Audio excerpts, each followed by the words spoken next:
Boa noite. Boa É noite. muita alegria, muita satisfação ter sido convidada para poder falar sobre esse assunto aqui, num ambiente onde que já foi criado, que existe uma egrégora de caridade, de benevolência, de construção de mentes, já no intuito de se desenvolverem espiritualmente e criarem essa casa espírita. Quando a gente adentra ali, a gente já se sente à vontade, a gente já se sente recebido. Então, é muito gratificante poder falar de ser benevolente e ainda de fazer o bem sem olhar a quem, que a nossa mão esquerda não saiba o que faz a nossa mão direita.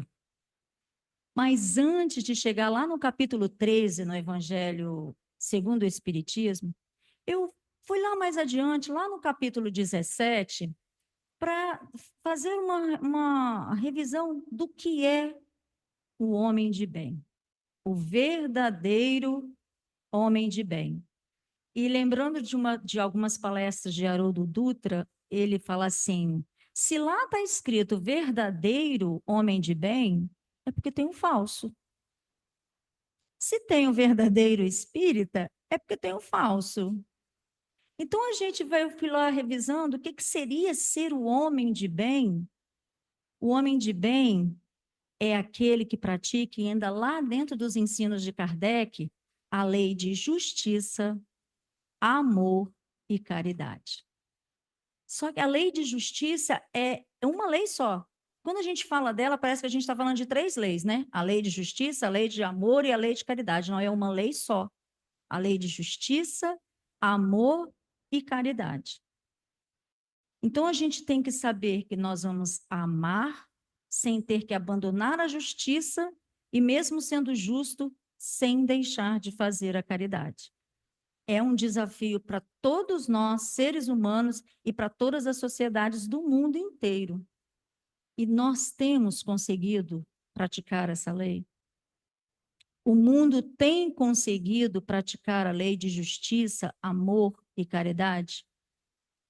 Onde é que a gente tem errado? Onde é que tem faltado? Onde é que a gente está exacerbando? Onde é que a gente está exagerando? Será que estamos exagerando na justiça?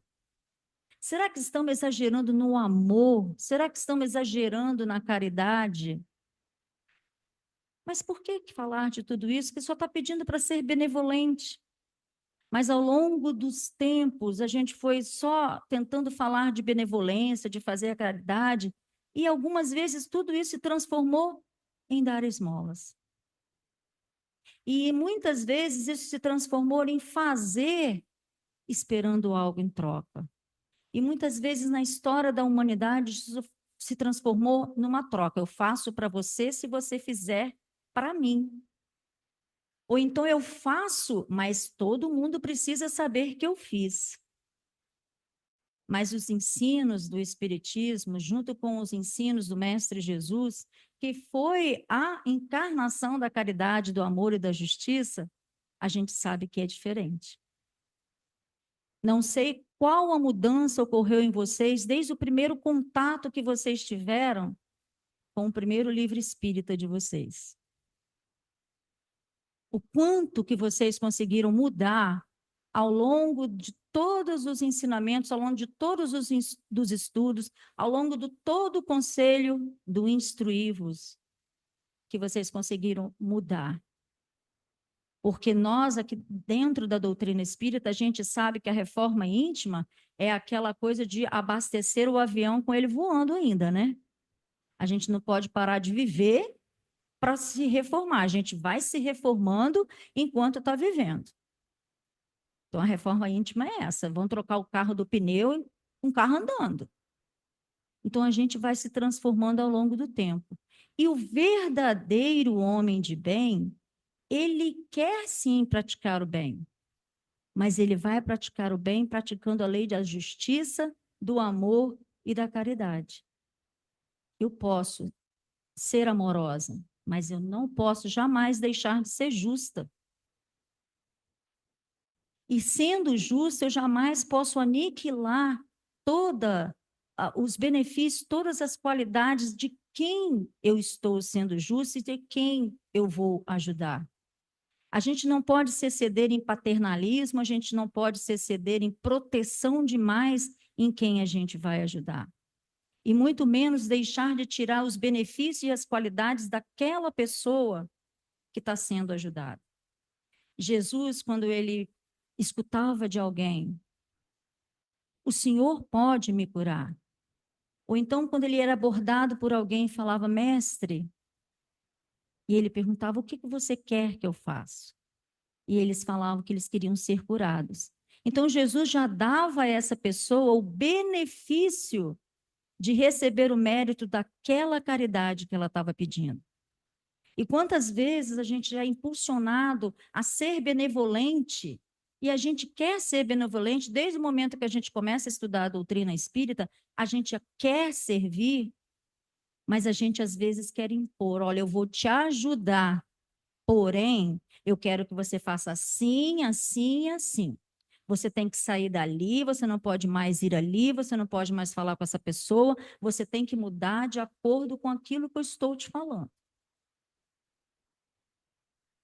Às vezes a gente faz isso na intenção de ajudar alguém, já que já se sentiu assim, já fez assim? Eu já. Eu já cheguei perto de alguém e falei assim: olha, eu vou fazer isso por você, mas você vai ter que parar de fazer isso. Só que a gente tem que lembrar que a melhor cobrança no desenvolvimento e crescimento de uma pessoa é aquela que ela lembra, não é aquela que a gente impõe. Não, aquela pessoa passou isso para mim, ela me trouxe isso, ela me fez despertar, ela me fez acordar. Então, ela lembrou. Mas por que você está falando tudo isso? Você começou com um homem de bem, agora já está falando da caridade. Eu vou só ler, e eu trouxe aqui o Evangelho segundo o Espiritismo, eu vou ler um pedacinho para vocês do capítulo 17, o capítulo da mensagem a ser benevolente, é o capítulo 13, mas como eu falei, eu fui um pouquinho mais lá na frente, só para falar do homem de bem. O verdadeiro homem de bem é aquele que pratica a lei de justiça, amor e caridade em sua maior pureza. Ele se interroga sobre seus próprios atos. Ele pergunta a si mesmo se não violou essa lei, se não fez o mal, se fez todo o bem que podia, se negligenciou alguma ocasião de ter sido útil, se ninguém tem o que reclamar dele. Enfim, se ele fez a outrem tudo o que queria que se fizesse para com ele. Então, a gente, às vezes, resume a benevolência em só dar, né? Vamos ajudar aquela família, vamos ajudar aquelas pessoas, vamos levar alimento, vamos dar cobertor. E aí a gente acaba chegando lá, entrega tudo, vai embora, dá uma palavra amiga e nunca mais se soube daquelas pessoas. Mas isso é caridade. É ser benevolente. Mas o espírita, quando ele vai cobrando dele mesmo, ele quer saber se ele fez o certo. Ah, mas ele teve a boa intenção. Se no seu coração teve a boa intenção, a gente não precisa se culpar porque não conseguiu fazer mais. Mas a gente se interroga: será que eu fiz tudo que eu podia fazer? Vou dar um exemplo para vocês. Eu vou usar os exemplos, tá, gente? Não de outras pessoas, mas eu tentar aplicar os exemplos, tanto bons quanto ruins, que acontecem comigo. Outro dia eu estava descendo o caminho para a escola, estava chovendo, quer dizer, estava começando a chover. Daí eu peguei minha sombrinha e tinha uma senhorinha na minha frente, começou a mexer na bolsa também, e eu com pressa. Abri minha sombrinha e fui embora. Daqui a pouquinho eu ainda pensei assim, não podia ajudar, né? Botar sombrinha para ela também. Não fiz. Continuei o meu caminho. Daqui a pouquinho eu escuto. Minha filha, ô minha filha, você pode botar a sombrinha aqui em cima de mim? Porque eu esqueci a minha. Gente, eu não podia ter parado antes. Se me veio à mente, podia botar a sombrinha em cima dela. Eu não podia ter parado antes. Eu mesma ter oferecido a sombrinha. Mas por que será que ela pediu? Quando nós estamos sintonizados com o bem nos utiliza no momento certo e no trabalho certo. Porque você fazer o bem, você querer fazer a caridade, você se coloca disponível. E ainda que às vezes você coloque empecilho a um pequenininho bem que você possa fazer, se a espiritualidade precisar do seu serviço, ela vai te convocar. Porque se nós acreditamos que nós estamos sempre em sintonia com a espiritualidade maior, com os nossos mentores, com o nosso guia espiritual, com o trabalho espírita, e a gente se põe à disposição do bem, eu posso até passar rapidinho como eu quis passar. Mas se a espiritualidade precisar, ela vai me fazer voltar. E aí eu fiquei com vergonha. Fiquei com vergonha porque eu senti que eu podia ter parado, era para eu ter parado e eu não parei, mas ela me chamou. É uma vergonhazinha, não é, gente? E aí a gente vai passando assim ao longo da vida, o que eu podia ter feito melhor? Será que eu não negligenciei alguma coisa? Será que eu não podia ter já pensado com antecedência o que poderia ter sido feito? Então, o verdadeiro homem de bem, ele precisa estar sempre nessa sintonia. Ah, mas aí você está criticando as pessoas. Não, não é uma questão de criticar as pessoas, é o nosso pronto atendimento ao bem. É estarmos sempre disponíveis a fazer o bem. E nos nossos momentos difíceis de hoje, onde tantas coisas estão acontecendo simultaneamente no mundo, estamos preparados para nos socorrermos uns aos outros de imediato? Estamos preparados para ver as coisas que estão acontecendo ao nosso redor e nos socorrermos? A gente vê que na hora de uma tragédia, todo mundo vai, ajuda, leva isso, leva mantimento, leva comida, leva roupas. Todo mundo se junta no processo de socorro e de ajuda. Mas será que nós sempre vamos ser pegos de surpresa? Será que o desenvolvimento da benevolência, da caridade não tem que ser ali diário?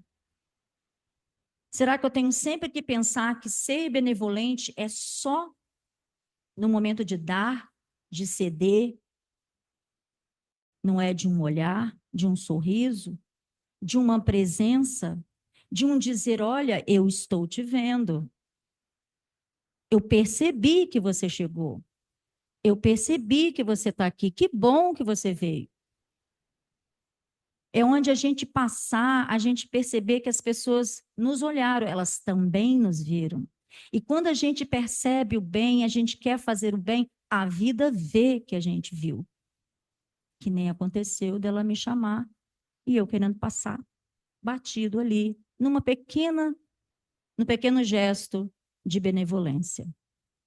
A gente não precisa pensar que a benevolência é o tempo inteiro a tragédia. Às vezes, as batalhas que estão ali ao nosso redor, de pessoas sofrendo hoje em dia, tão desesperadamente, mentalmente, que é onde estão os seres humanos estão sendo atacados pelas negatividades do mundo, nós estamos precisando ser benevolentes, mais ainda. Lá na Gênese, não vou falar da Gênese, mas infelizmente eu anotei o capítulo e o trechinho e eu esqueci em casa a folhinha. Mas a Gênese diz lá um pedacinho assim, nos tempos chegados, quem é justo, que seja mais ainda. Quem é bom, que seja mais ainda. Porque quem for mal, também vai ser mal mais ainda. E é o que a gente está vendo, não é verdade? As coisas não estão no meio termo. Ou elas são boas, ou elas não são. Então, nós estamos dentro de um momento em que nós estamos sendo testados a pôr em prática todo o ensinamento do Espiritismo e tudo que a gente tem estudado. Porque os ensinamentos e o estudo não é para ficar para nós. é para a gente passar para frente. Essa semana eu ouvi na escola, numa das apresentações das crianças, que era a Paixão de Cristo, que a coordenadora disse assim: nós somos uma escola em pastoral. E eu achei aquela frase muito bacana. Uma escola em pastoral, ou seja, a gente tem que falar, a gente tem que doutrinar, a gente tem que falar da história de Jesus. E nós espíritas também, porque nós estudamos a imortalidade do espírito, nós estudamos a diversidade e a quantidade de vidas que um espírito pode viver. E com ele traz todo esse conhecimento e toda a prática do bem lá dentro dele. Então, nós temos que ser mais ainda misericordiosos com todo o sofrimento, com todas as batalhas e com toda a confusão que está sendo criada na mente das pessoas, tirando os valores da vida, destruindo as famílias, mulheres, tantas mulheres perdidas com tantos conceitos difíceis. E as famílias se desfazendo, as crianças abandonadas. Então, a família, a gente pode perceber, ela está sendo atacada ali. Como nós vamos ser benevolentes com isso?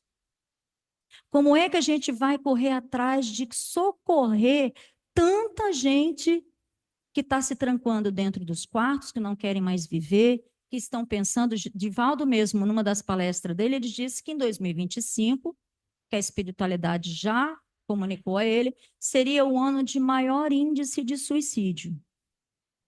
Será que a gente está percebendo essa tristeza nas pessoas?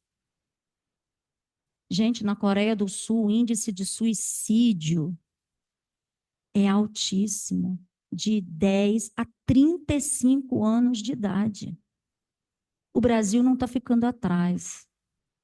Então, a gente tem que, nesses momentos, nesses tempos difíceis, tentar mudar essa nossa ideia de benevolência em só dar coisas materiais. Nós estamos precisando nos ver, nos enxergar, colocar em prática os ensinos do Espiritismo,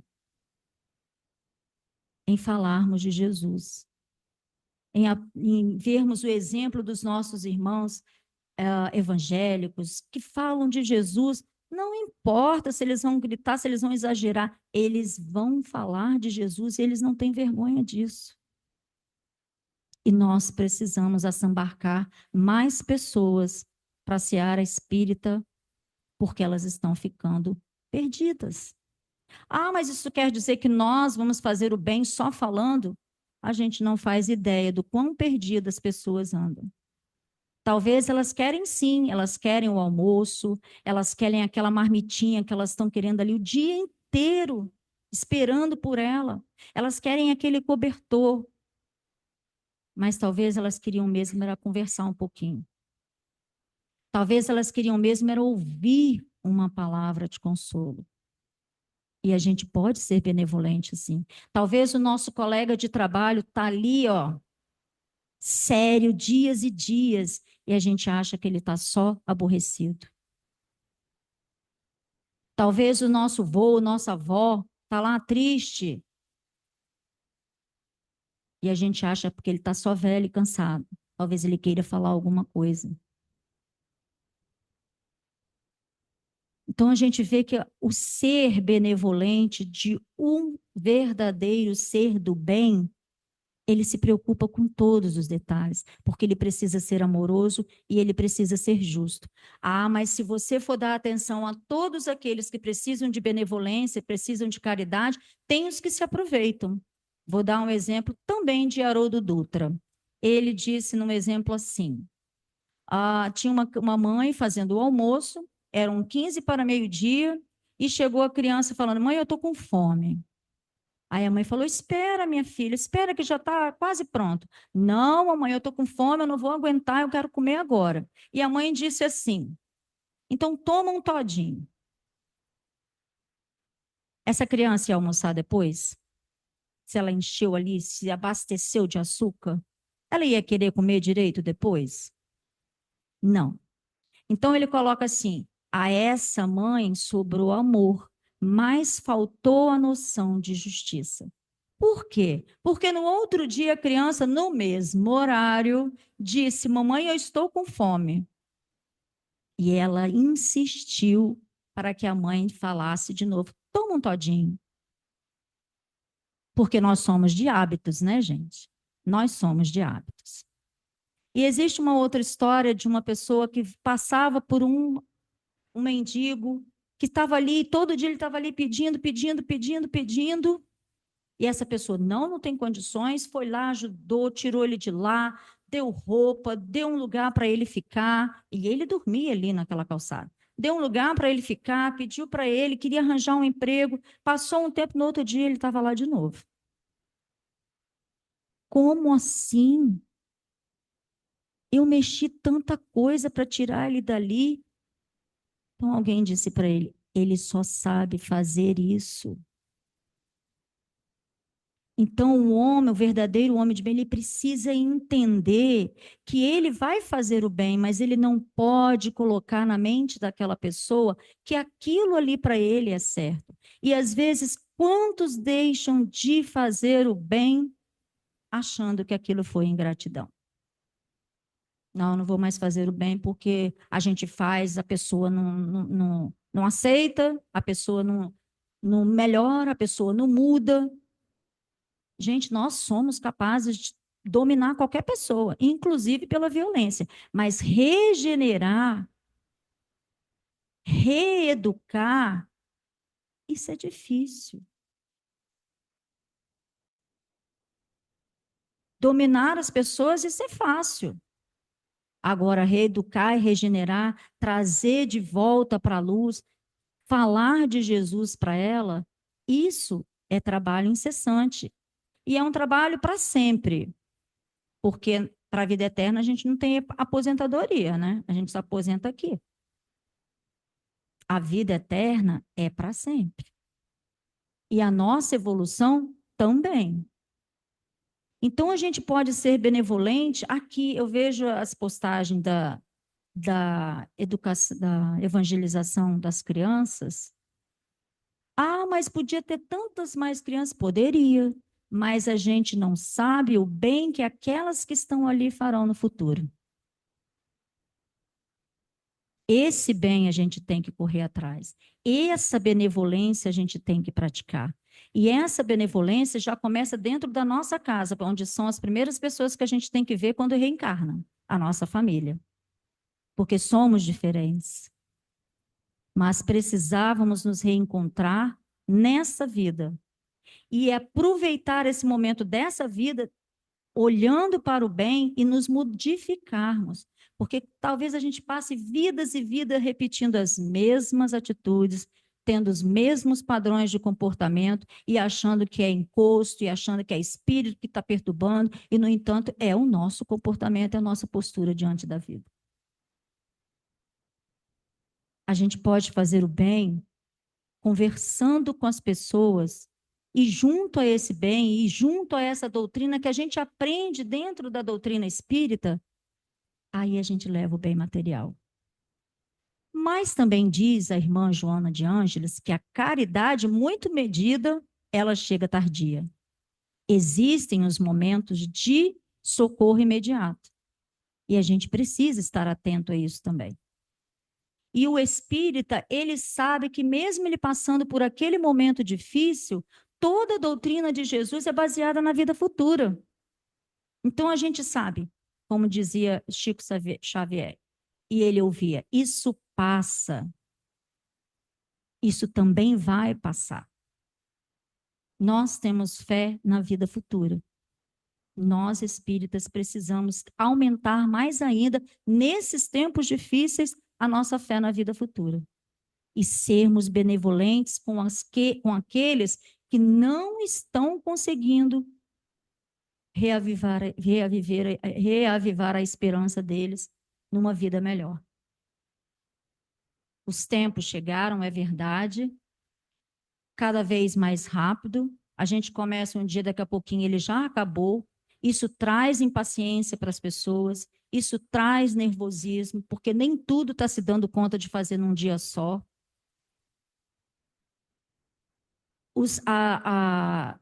geração de adolescentes, de jovens, eles estão diferentes, eles se comportam diferentes, mas em momento algum, a ausência de pai e de mãe foi dita que era necessário, muito mais agora do que antes. Essa benevolência nós temos que passar adiante. Conversar com nossos parentes, conversar com nossos amigos. Cuida. Não deixa sua criança dentro de um quarto, não deixa seus filhos numa tela. Ah, mas ele não quer. A autoridade da casa é o pai e a mãe. Quantas famílias, quantos pais, quantas mães estão esquecendo disso com medo do seu filho ficar zangado? Nós estamos batendo de frente com um mal inteligentíssimo, inteligentíssimo. A gente não pode olvidar disso. O mal é inteligente. Ele sabe onde agir. Ele sabe do projeto, ele sabe de todos os passos de Jesus. E eles não querem isso. Então, nada como atacar as famílias, atacar as mulheres. Nossa, mas hoje as pessoas estão mais cientes, elas estão buscando a integridade, elas estão se amando mais, elas estão cuidando de si. Sim, e nós espíritas temos que pensar nisso, para que a individualidade não nos afaste uns dos outros. Porque é tanto eu, que talvez a gente fique longe um do outro, mesmo estando perto.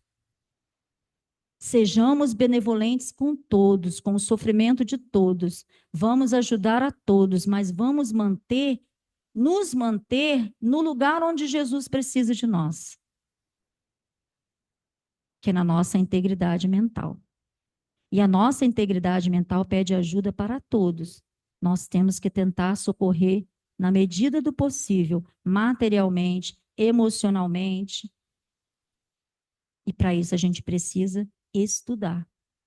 Não é só do psicólogo, não é só do terapeuta. A gente precisa da doutrina. Porque a doutrina espírita, ela é esclarecedora, reveladora e libertadora. A gente precisa pensar nessa benevolência, nesse bem. E fazer o bem sem que a minha mão direita saiba o que a minha mão esquerda faz, é estar ciente de que aquela pessoa é um ser iluminado por Deus. A gente precisa voltar a conversar um com o outro como se estivéssemos conversando um espírito com o outro espírito, sem olhar as aparências, sem olhar os bens, sem olhar os títulos, mas vamos conversar e olhar um para o outro. Eu estou vendo um espírito, uma criatura que começou lá como centelha divina e tem um plano especial para o crescimento dela, passou já pelo todos os seres da natureza, chegou ao momento hominal dela, ela conseguiu. Ela está com o mérito de ser humano. Então, eu não posso diminuir essa pessoa. Não sei se vocês já leram o livro Voltei. Lá conta a história de um criminoso e um diretor de uma casa espírita. E no momento que eles estão fazendo a passagem numa área muito perturbadora no plano astral, e eles tinham que depois passar para outra, mais elevada, o criminoso falou assim: eu não vou conseguir, porque eu matei uma pessoa.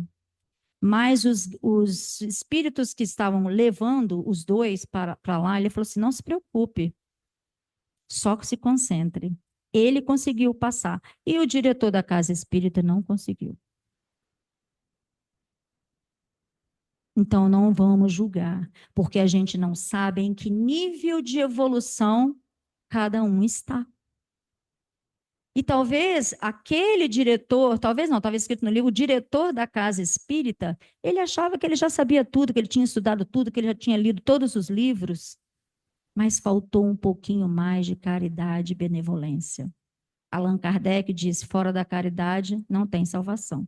E Jesus consagrou isso quando ele mandou o Consolador. O Consolador foi ditado por uma pessoa só? Um só Espírito contou tudo? Um só Espírito falou tudo? Não, foram vários. E Allan Kardec levou em conta e teve prova de tudo isso em vários lugares onde todas as mensagens eram recebidas por médiuns diferentes e assim foi codificado o Espiritismo. E essa forma de trazer vários espíritos falando para nos socorrer é também a caridade. É também a benevolência. Olha, nós vamos contar para vocês como é o lado de cá. E a história de Lázaro e o rico. Que Lázaro ficava lá mendigando as migalhas e o rico não dava. Quando o rico morreu e Lázaro também, Lázaro estava lá do lado de Abraão e o rico do lado de cá. Me leva, não podemos ir aí. Existe uma distância muito grande entre nós e você. Mas então vai lá e avisa a minha família para que eles não tenham o mesmo comportamento que eu. Então Abraão disse assim: se eles não escutaram nem você, quiçá os mortos, eles não vão ouvir ninguém. Então a gente tem que trazer essa benevolência do amor, essa benevolência da paciência, essa benevolência do chama Jesus o mais rápido possível para todas as pessoas ao redor. Talvez eu devia estar falando só de caridade, de dar, de receber, de levar, abrir, casacos, de visitar os idosos. Tudo isso nós precisamos fazer, nós e a sociedade. Precisamos sim socorrermos uns aos outros. Aqui, na cidade, onde quem mais precise, nós precisamos, ainda mais que vem o inverno, tudo isso é louvável e necessário. Mas as pessoas hoje estão precisando de atenção, de doutrina. Elas estão ficando sozinhas, vazias, porque as respostas não estão sendo mais dadas. Mas o Espiritismo tem essa resposta. E como assambarcar essas pessoas todas para cá? Como vamos fazer? E eu tenho uma coisa para contar, eu esqueci de ver a hora que eu comecei. Falta quanto, gente? Tá. Então, eu vou terminar lendo para vocês. E se eu me emocionar, não liguem, faz de conta que vocês não estão vendo, é uma benevolência. Porque essa leitura, ela é muito profunda. E ela é uma leitura do Evangelho, do capítulo 13, e começa assim: chamo-me caridade, e sou o caminho principal que conduz a Deus. Segui-me, porque sou o objetivo a que todos deveis visar. Fiz esta manhã minha caminhada habitual e o coração angustiado venho vos dizer: ó, meus amigos, quantas misérias, quantas lágrimas e quanto tendes a fazer para secar todas. Inutilmente procuro consolar as pobres mães. Eu lhes digo ao ouvido: coragem. Há bons corações que velam por vós. Não sereis abandonadas. Paciência. Deus está aí. Sois suas amadas, sois suas eleitas. Elas pareciam me ouvir e voltavam para o meu lado, grandes olhos ansiosos. Eu lia sobre seus pobres rostos que seu corpo, este tirano do espírito, tinha fome. E que se minhas palavras lhe semeavam um pouco o coração, não enchiam seu estômago. Eu repetia ainda: coragem, coragem. Então, uma pobre mãe, muito jovem, que amamentava uma criancinha, tomou-a nos braços e a estendeu no espaço vazio, como a me pedir para proteger esse pobre pequeno ser que não tomava num seio estéril, senão um alimento insuficiente. Alhures, meus amigos, vi pobres velhos sem trabalho e cedo sem asilo, atormentados por todos os sofrimentos da necessidade e envergonhados da sua miséria, não ousando eles, que jamais mendigaram, ir implorar a piedade dos transeuntes. Coração cheio de compaixão, eu que nada tenho, me fiz mendiga por eles. e vou por todo lado estimular a beneficência, insuflar bons pensamentos aos corações generosos e compassivos. Por isso venho a vós, meus amigos, e vos digo, lá embaixo, há infelizes cuja macieira está sem pão, a lareira sem fogo e o leito sem cobertor. Não vos digo o que deveis fazer. Deixo essa iniciativa aos vossos bons corações. Se vos ditasse eu como fazer, não teríeis o mérito de vossa boa ação. Eu vos digo somente, sou a caridade, e vos estendo a mão pelos vossos irmãos sofredores. Mas se eu peço, também dou e dou muito. Vos convido para um grande banquete e vos forneço a árvore onde vos saciareis. Vede como é bela, como está carregada de flores e de frutos. Ide lá, colhei, apanhai todos os frutos dessa bela árvore que se chama beneficência. Em lugar dos ramos que houverdes tirado, fixarei todas as boas ações que fizerdes, e levarei essa árvore a Deus, para que a carregue de novo, porque a beneficência é inesgotável.